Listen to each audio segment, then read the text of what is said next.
Hello, my name is Alexander Morari, and I'm the founder of ITKeyMedia. You've tuned in, as usual, on Monday to ITKeyMedia's podcast about Central and Eastern European startups that are in pre-Series A stage.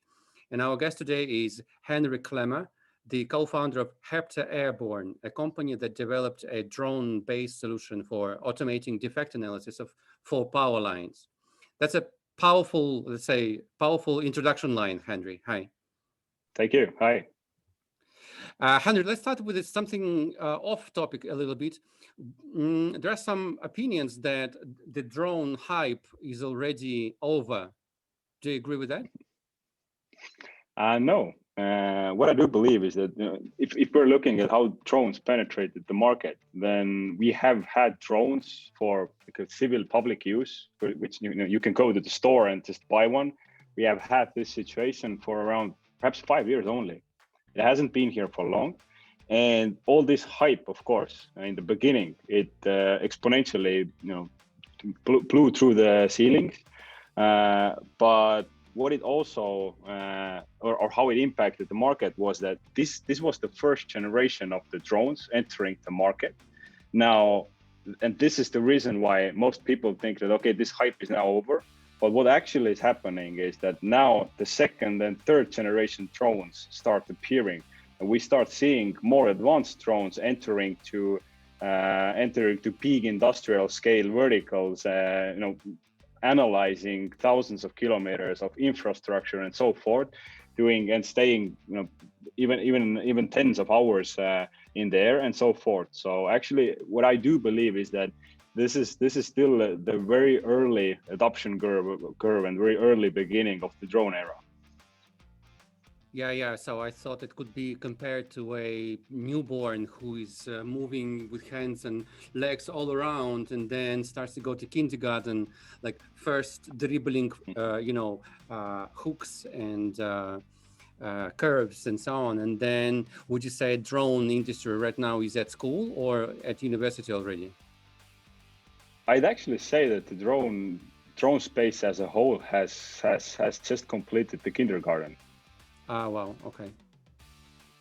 Okay, interesting. There's a lot of potential. Yeah. With this in mind, let's get back to the scenario then. Round one, the solution. How would you describe the solution you are marketing right now? Because I understand you've had some interesting pilots as well. But now, in your own words, what are you doing? Sure. So Hepta Airborne is analyzing and automating the analysis of power lines. So currently our main focus is on power line analysis, though we are definitely expanding to other industry verticals at these times around. But this is another topic which we can discuss in short time. But what we're specifically doing in the power line segment and how we are automating the analysis, well, the best way to describe this in more detail is first to divide the whole inspection of the power grids into two categories or two sections. So the first is data collection. This is where someone needs to go physically there and collect the data. And this is where we deploy drones. We also have our own in-house proprietary drones, which we have built with our own team, which stay in there for 3+ hours. So big industrial drones. But we also mix this puzzle with satellite information or information from existing databases and also from the conventional methods such as helicopter inspections. So that's the first part, collecting the data, mixing it together from using various information sources. And then there's the second very important part, which is one has to handle all those terabytes of data. So there's a lot of science behind it. And you have to, in addition to, let's say, knowing everything about the data science and how to analyze and process big terabytes of data, you also have to know the grid, the specifics of that customer. So this is where we use our AI-driven software. So we deploy machine learning models. We analyze the grid. We try to automate the analysis of this big data, and we eventually leave our customers, the distribution system and transmission system operators, with complete overview, digitized overview, three-dimensional overview of their assets and their conditions.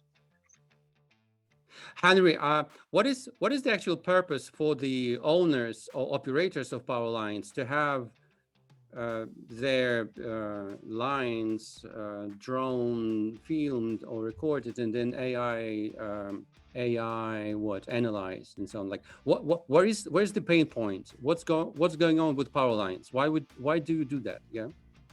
Yeah, sure. So that's an interesting story. Basically, we have electricity grids in the ambient environment everywhere. The grid is spread across the country. If you take even smaller, let's say, let's pick a 300 kilometers from one side to 300 kilometers to another side. And this 300 times 300 kilometers, a small area actually within every country, this area concludes around 60 to 100,000 kilometers, 60 to 100,000 kilometers of power grid.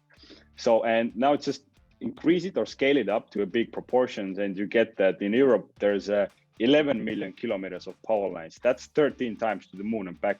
So these are crazy volumes. And now what happens is that these power lines are built there as a physical assets to stand and withstand different weather scenarios for 50 plus years. But what actually happens is that due to the snow, icing, wind, rainfalls, sunlight, all that other environmental factors, power lines start to break. And those unexpected failures and breaks lead to high cost for the utilities, high unexpected costs. Of course, the consumers are driven nuts or crazy because there's disconnection in the grid and so forth. So it brings a lot of economical and emotional damage. So and this is the main drive and incentive for the power line operators to actually analyze the grid. So actually, you mean like physical damage, right? Because of the cycles. Yes, physical damage. Temperatures plus, above zero, below, sub-zero, and so even if it's still within the lifespan of a power line, they can go out of order sooner. Is this, you say, exactly, as a sideline, is this a result of like global like change of climates, you would say? Not so much. I mean, it definitely affects in some way, but as a whole, it's just the environment which we are having, the 4 seasons and so forth. And one of the even the most easiest example what affects the power lines is vegetation. So the trees and the bushes and the vegetation always grows, and when it grows and it reaches to start too close to the grid, to the wires, then there might be forest fires, there might be this lashes into the vegetation.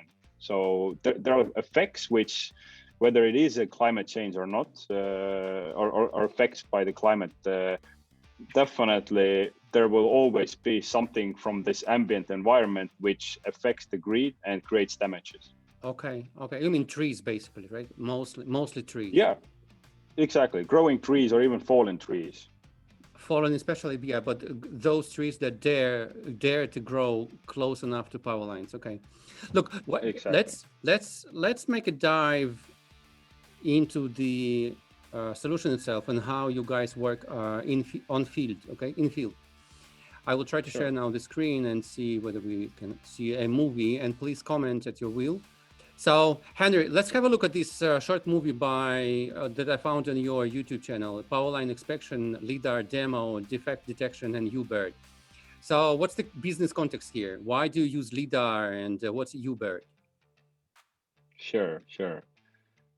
So first of all, of course, the most important part which to bring out when we start with the mission is the drone itself.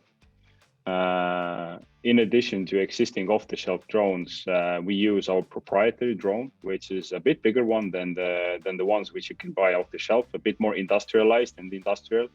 And it has a hybrid engine, and it can stay in there even 3 hours with the payload, not without the payload. So with the payload, it can stay in there for 3 hours. And now the payload is the part which includes Lidar sensors, cameras, infrared sensors. And these all different kinds of sensors have different use cases. As an example, with the typical Rgb camera, we're detecting mechanical defects. So you can just take an image of the pole or the tower structure, and you just visually observe the image, and you see that, okay, here some element, let's say an insulator is broken.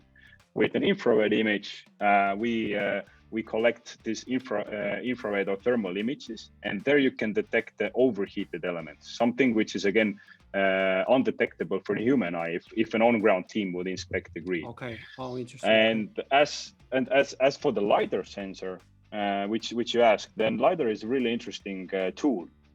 Lidar sensor sends laser beams, hundreds of thousands or even millions in a second. All these beams reflect back to the sensor, and from this reflected points on the ground, it creates a 3D point cloud. So there's a 3D point cloud which concludes thousands of points. And from this 3D point cloud, you can do geometrical survey or analysis. As an example, vegetation. So what's the volume of vegetation? Where are the dangerous trees and so forth? Yeah, what's UBird?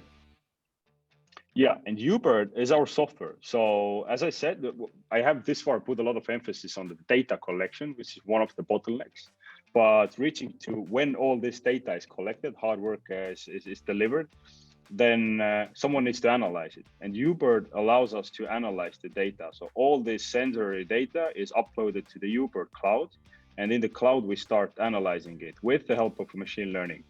Okay, cool. So let's dive in and take the mic, let's say, and explain what's going on at the screen, okay? Sure, sounds good. Okay, and so these are here, two buses of two, like all of these cars are yours, right? I understand, buses.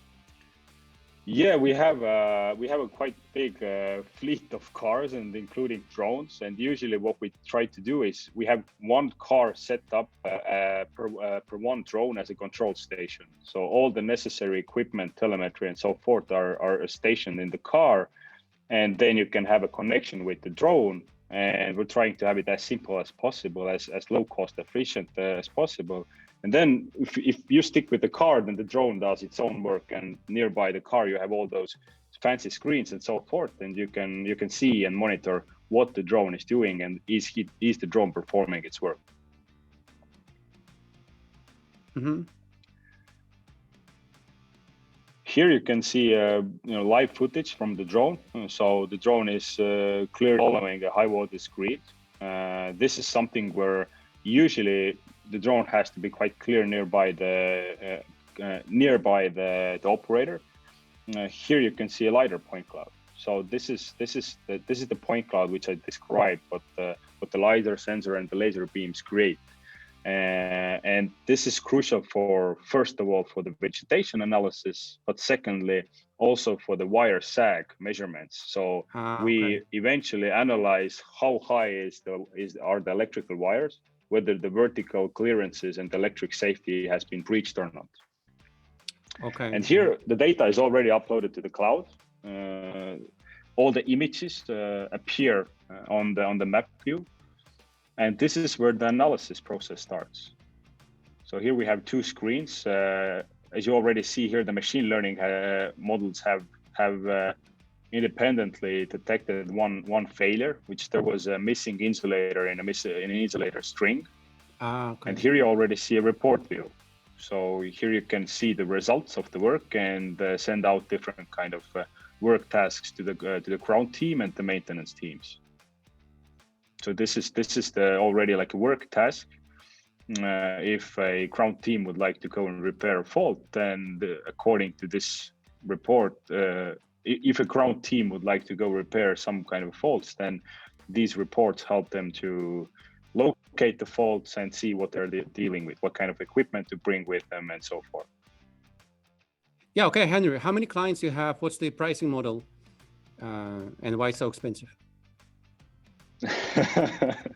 We are quite cheap, actually. Not cheap, but we're cost efficient. Okay. Comparing to conventional methods, we have been able to decrease costs for some of our customers even up to 50%.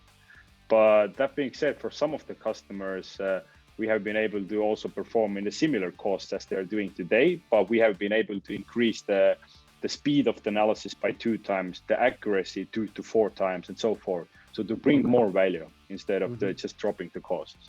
And customers, we have currently in different markets. A lot of the customers are also in the pilot project stage, but altogether, concrete actual customers to who we have long-term agreements, we have around 10. 10, okay. And our customers are usually utilities, so there's enterprise customers. Look, utilities are very hard to sell to. What was the longest sales cycle, or let's say sales process in your career Yes. in the company? This is a question which definitely brings tears to my eyes, but the, sa- the the sales cycle is definitely long for enterprise customers. It's one of the biggest bottlenecks and challenges which we have Especially to somehow utilities. overcome, especially utilities. So they're big enterprises, they're physical asset driven, they're regulated, they're public, and so forth.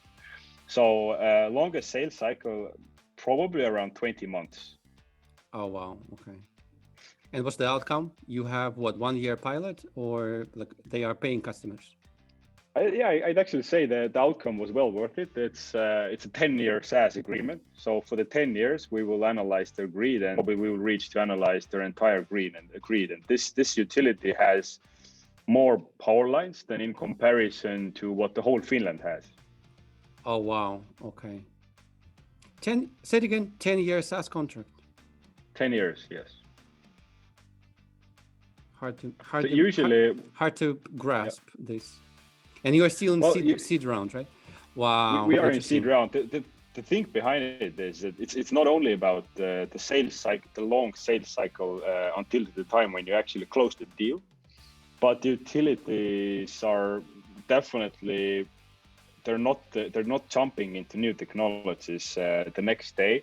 So the way this, let's say even this 10-year deal, the way they pile up or grow is step by step, so teaspoons at a time. So by the end of 10 years, probably we will have a big deal. But for the first 2-3 years, probably the budget of this project is not something significant.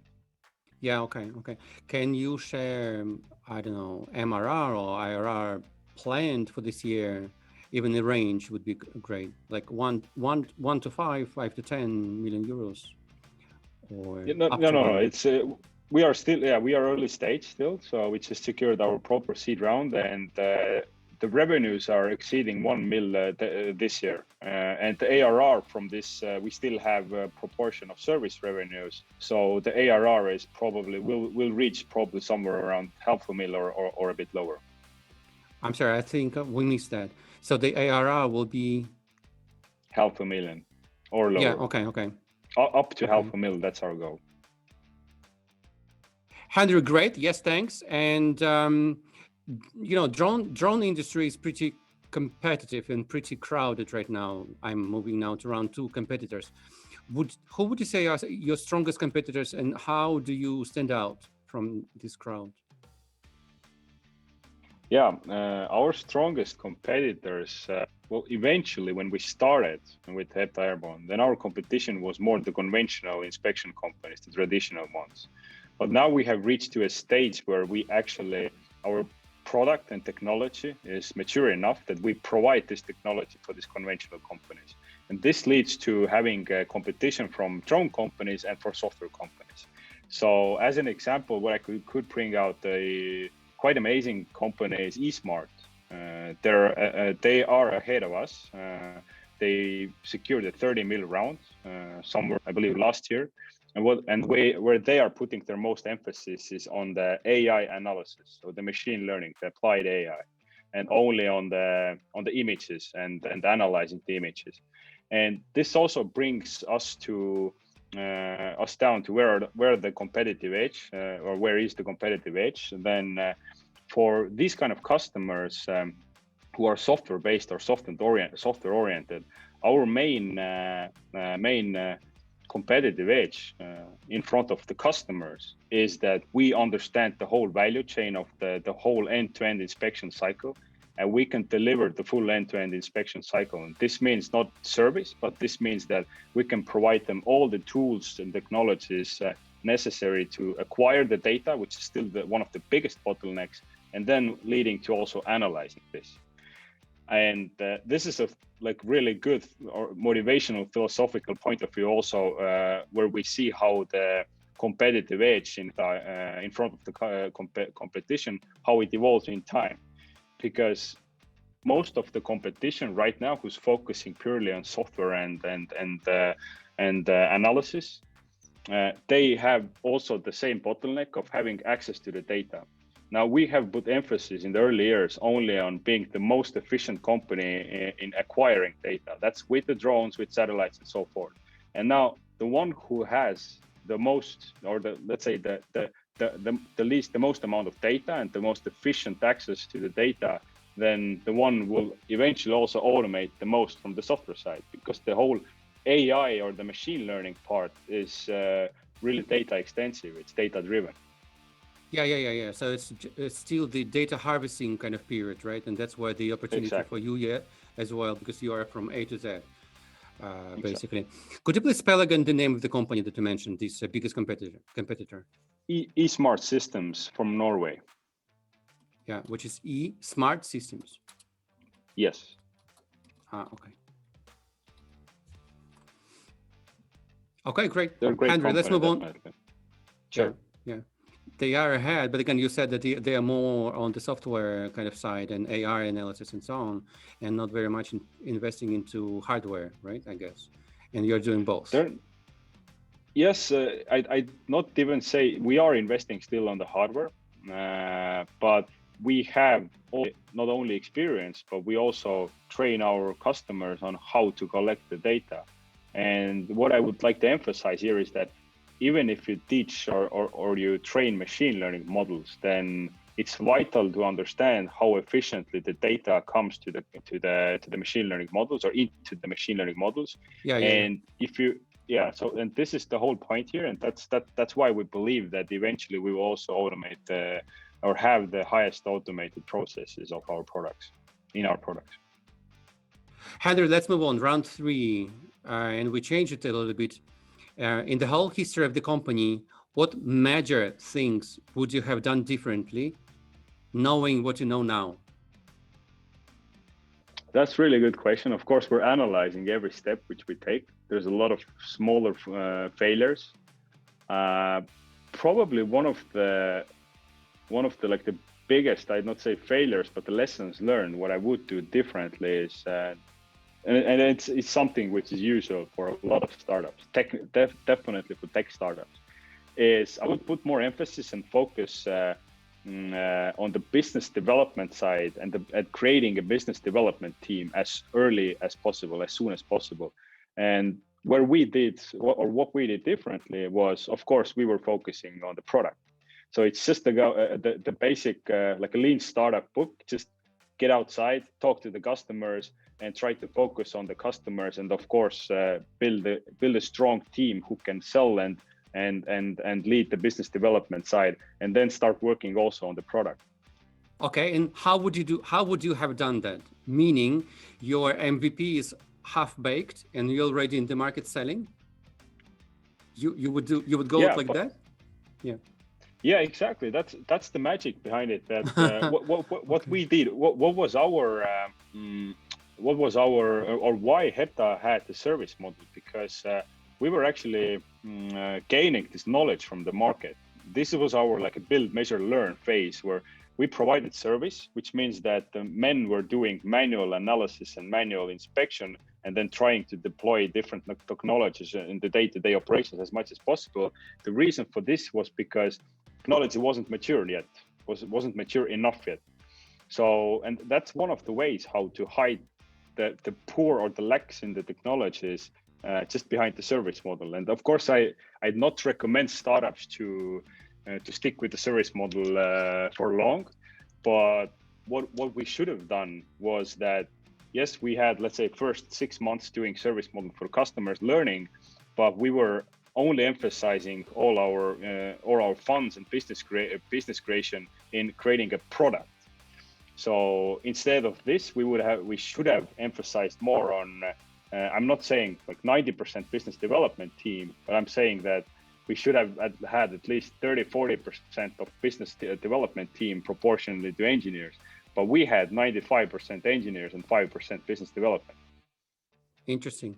And that's the usual approach for most of the companies, right? First product, and then at some point, we're almost ready. Let's move into the market. Interesting. Exactly. Yeah. And sorry, Henri, if you did that, what would it have changed then, you think? I think we would be even sooner on the market. And I think that the product would have emerged as a mature also sooner, because that's just behind, being all the time next to the customer, focusing This on getting as many loop. customers.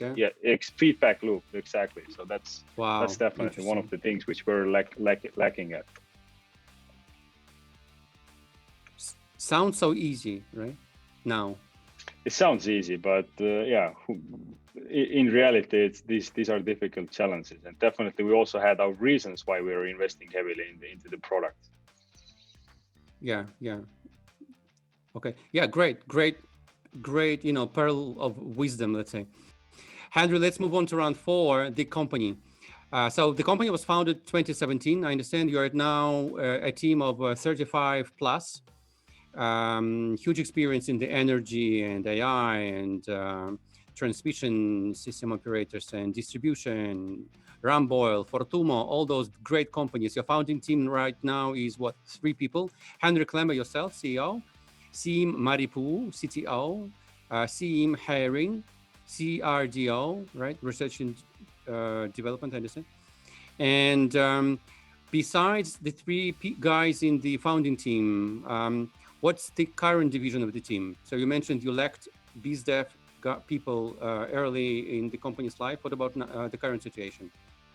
Yeah, so now we have around 6-7 people who are focusing only on business development. That includes sales, marketing, and new markets and strategies.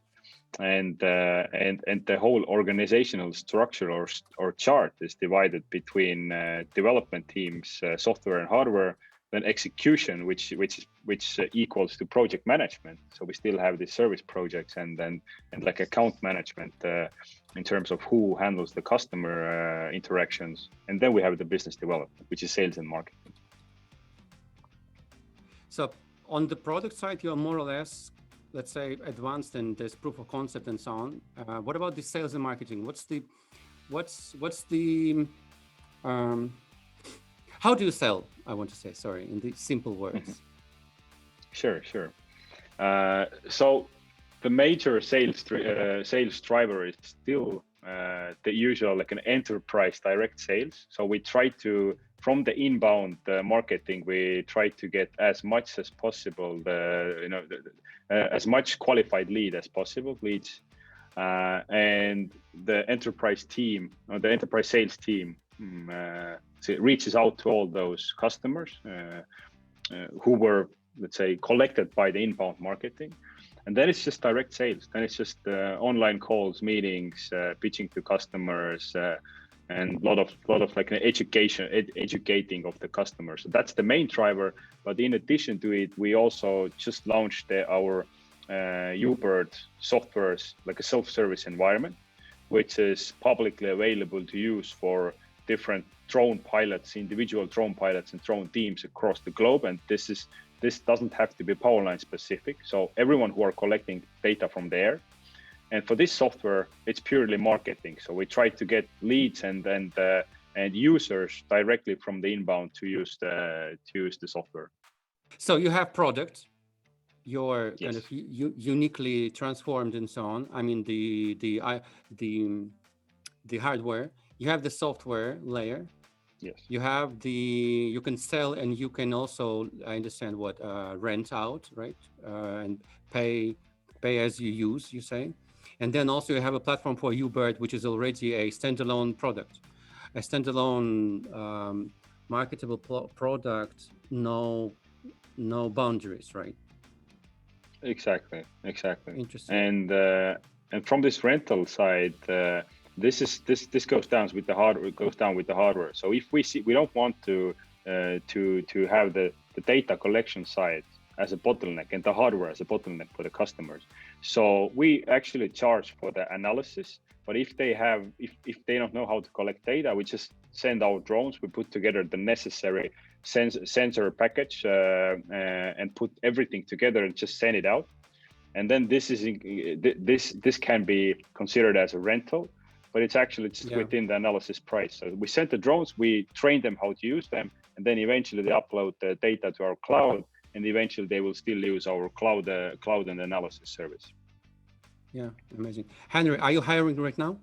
And if yes, for what Uh, position?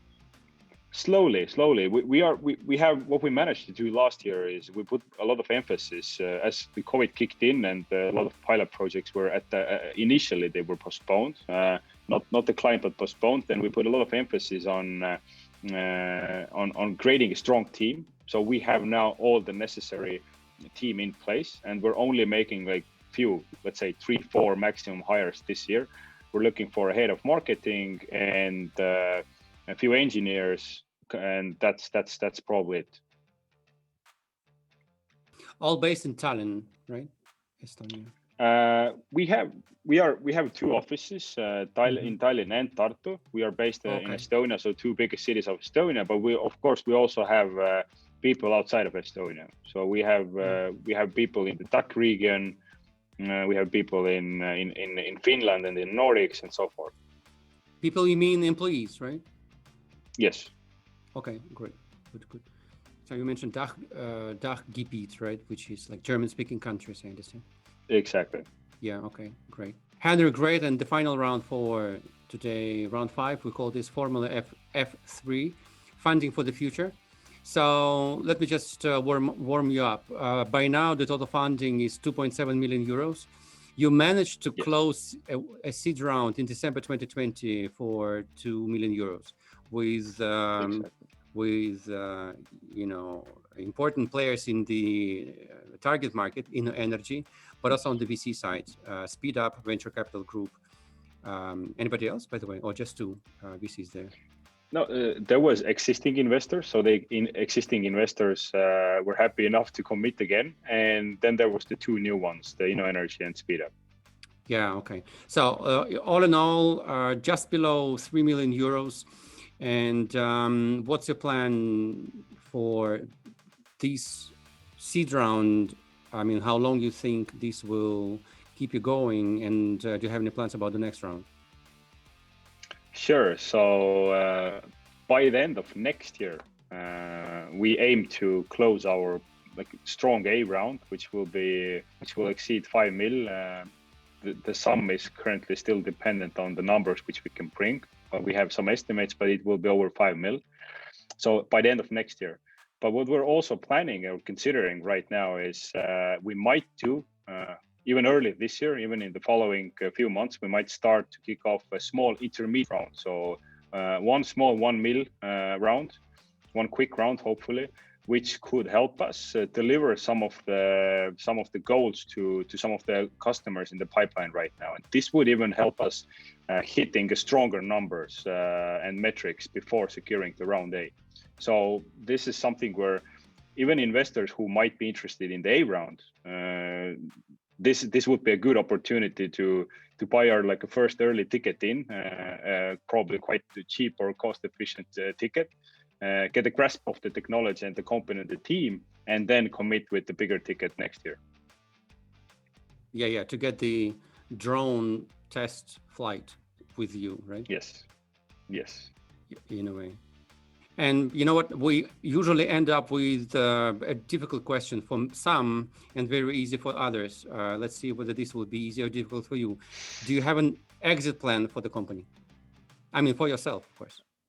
Yeah, of course. We have discussed this with the founders. Currently, we are still in the early stage. We have motivation. We have high motivation. We believe that we are in a big opportunity business.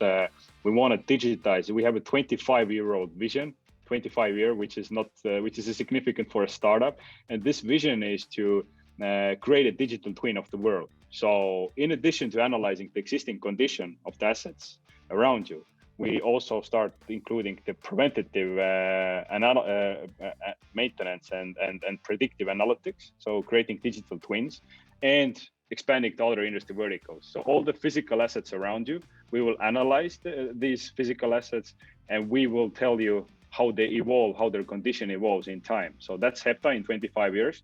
And as we are highly motivated on that journey, then yes, we can always talk about exits at some stage, but these companies should and could follow our vision.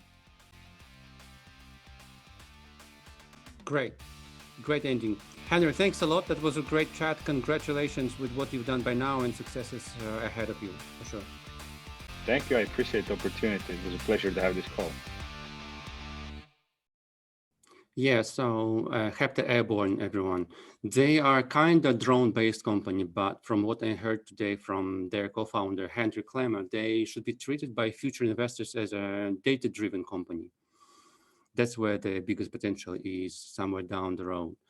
The drones is a great go-to-market opportunity for them as they are targeting a very conservative vertical that is energy sector and utilities. And this sector lacks digital representation of their assets, and this is millions and millions of kilometers in Europe alone. So with the drones as their data harvesting machines, I wonder what delicious data meals they will brew or cook for their customers in the future. That's it for now, but there's more to come. Bye-bye.